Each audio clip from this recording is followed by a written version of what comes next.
नमस्कार। 2026 से भारत के आयकर नियमों में कुछ बड़े बदलावों का प्रस्ताव है, खास तौर पर सैलरी पर काम करने वाले लोगों के लिए। ये बदलाव सीधे किसी की टेक होम सैलरी पर असर डाल सकते हैं। तो आइए समझते हैं कि आखिर बदल क्या रहा है। यही तो सबसे बड़ा सवाल है ना, कि क्या इन नए नियमों से महीने के आखिर में हाथ में आने वाली सैलरी वाकई बढ़ेगी? चलिए इसी सवाल का जवाब ढूंढते हैं। तो चलिए शुरुआत सबसे अच्छी खबर से करते हैं।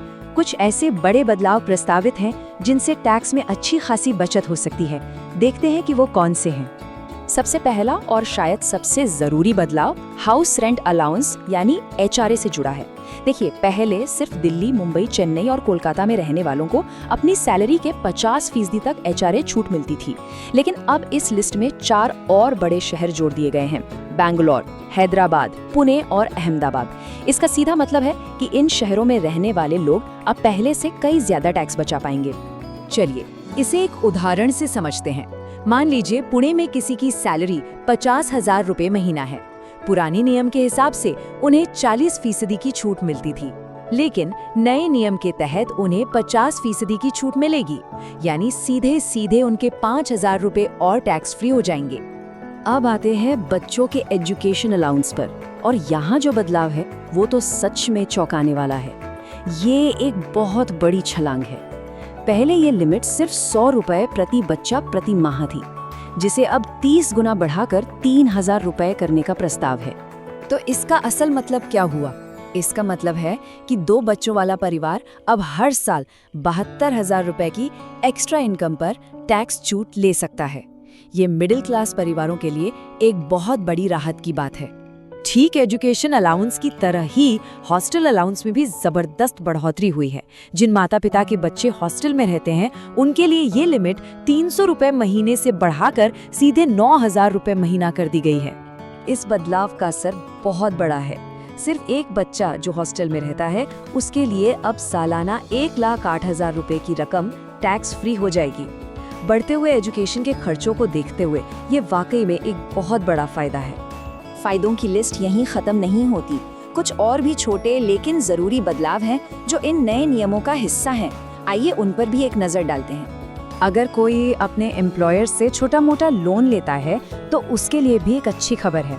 ब्याज मुक्त या मामूली ब्याज वाले लोन की जो टैक्स फ्री लिमिट थी, उसे 20,000 रुपए से सीधे 10 गुना बढ़ाकर 2 लाख रुपए कर दिया गया है। मतलब अब कंपनी से 2 लाख रुपए तक का लोन लेने पर कोई टैक्स नहीं लगेगा। और हाँ, एक खास बात ये भी है कि मेडिकल इमरजेंसी के लिए लिए गए लोन पर कोई लिमिट नहीं है। वो पहले की तरह ही पूरी तरह से टैक्स फ्री रहेगा। कई कंपनियों में फूड कूपन मिलना एक आम बात है। पहले एक मील के लिए सिर्फ 50 रुपए की छूट थी, जिसे अब 4 गुना बढ़ाकर 200 रुपए कर दिया गया है। ये रोजमर्रा के खर्चों में बचत करने में मदद करेगा। त्योहारों के मौसम में मिलने वाले गिफ्ट्स पर भी राहत दी गई है। टैक्स फ्री गिफ्ट वाउचर की लिमिट अब 5,000 रुपए सालाना से तिगुनी करके 15,000 रुपए कर दी गई है।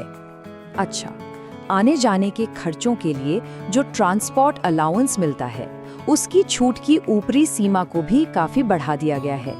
पहले ये लिमिट 10,000 रुपए थी, जिसे अब बढ़ाकर 25,000 रुपए करने का प्रस्ताव है। इससे रोजाना सफर करने वालों को और फायदा होगा।